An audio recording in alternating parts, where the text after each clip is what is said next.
I'd like to introduce our next speaker, Speaker of the House, Tom Leonard. Tom has a deep history in prosecution. He worked in the Genesee County Prosecutor's Office, later in the Attorney General's Office, and now in his third term as the Speaker of the House. He's here. I can't think of anyone in a better position to talk about the Second Amendment than someone with the deep background in law enforcement than Tom Leonard. Speaker of the House, Tom Leonard.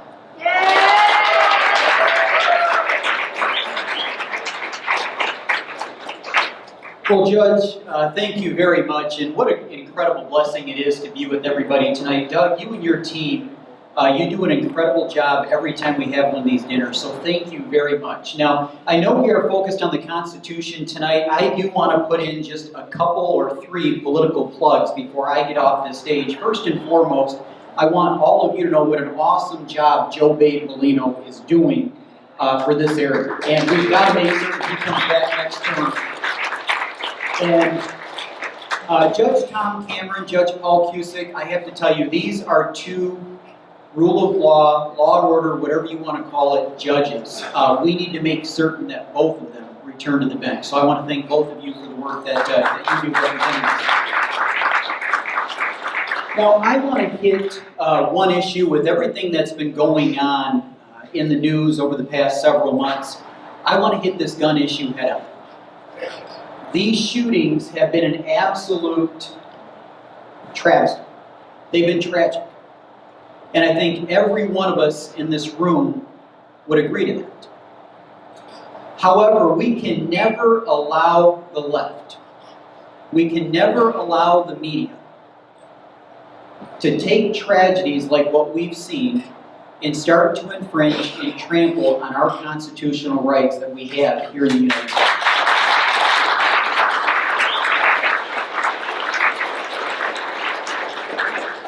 And when it comes to gun rights and the Second Amendment, you know, you'll constantly hear the left or those that oppose us on this issue talk about the interpretation and when the Second Amendment was written and talk about a militia. Well, let's talk about something for just a moment. Let's put that one aside for just a moment. Let's talk about Article 1, Section 6 of the state constitution.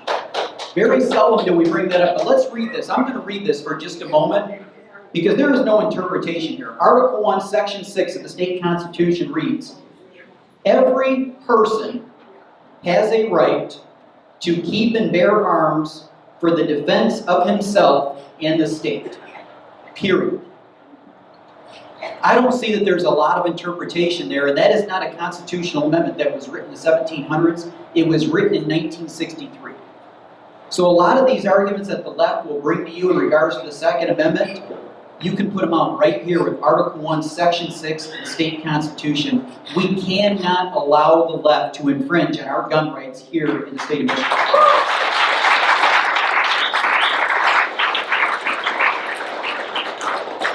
Now, in the State House just this year, for the first time, I believe, in the history of our state, a chamber has actually passed constitutional carry in the state of Michigan.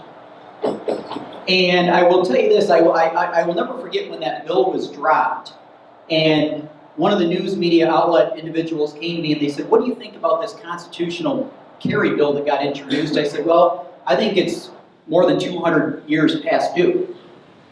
Little did I know, within an hour or 2 hours, that news outlet was going to write, right on the top of their website, on the front page the next day, "Speaker of the House backs Speaker of the House backs controversial gun measure." Since when did it ever become controversial to stand up to protect and preserve our Second Amendment rights here in the state? And I will say this, I will be very frank. In a practical sense, gun control does not work. Think about all of these places where all of these mass shootings have occurred. Churches, schools, universities. What do they all have in common? They are gun-free zones. Let me tell you this, and I'm not trying to make this, I'm just being very frank here, giving you straight talk. I will tell you this, I have never heard of there being a mass shooting at a gun show.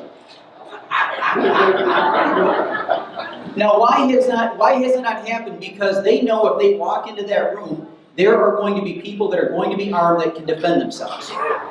As Judge Cameron said, I was a prosecutor for 3 years in the city of Flint. I don't know if anybody has seen the Netflix video, Flint Town, that came out on Friday. If you haven't, take a look. It's raw, it's real. And I will tell you this, in all of my times of prosecuting, all the people that we prosecuted, all the dangerous criminals, not once did I ever read a confession or talk to one of those criminals that said, I chose not to commit that particular crime with a gun because I knew it was against the law. But I can't tell you how many victims we saw with tears in their eyes that said, I wish I would have had a gun on me when that animal broke into my home, touched my spouse, grabbed one of my kids, but I couldn't because of the certain restrictions that are out there. Criminals don't abide by gun laws, law-abiding citizens do. Every time we put more restrictions on guns, all we're doing is hurting law-abiding citizens.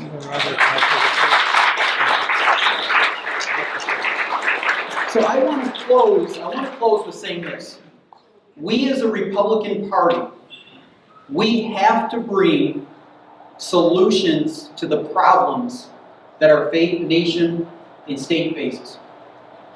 And I think I've been very clear, at least where I'm at, gun restriction or putting more gun laws on the books is not the answer to many of these problems that we have. I want to talk about something that I believe is an answer. And I believe it will resonate with everybody in this room because I have traveled the state for the past 14, 15 months. I've talked to conservative groups, I've talked to liberal groups, I've talked to independent groups, and this resonates every time I bring it up. And I am so proud of the fact that House Republicans are taking the lead on this. And that is addressing our broken mental health system.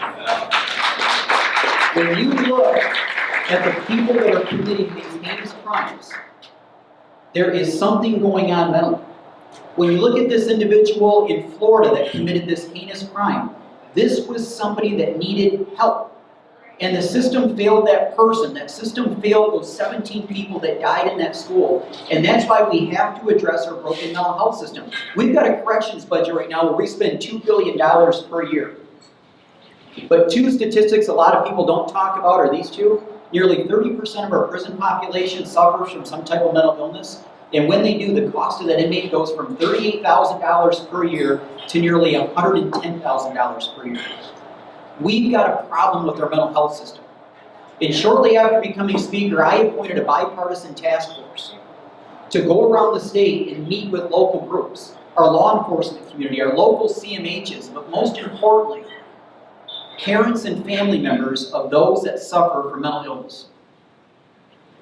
We delivered that report several weeks ago. I want you to go on the House website. I want you to take a look at it, a very comprehensive report. Just last week, we got to work. And I'm going to close with these three things that we passed last week. One, teachers right now in the state of Michigan are required to do continuing education training.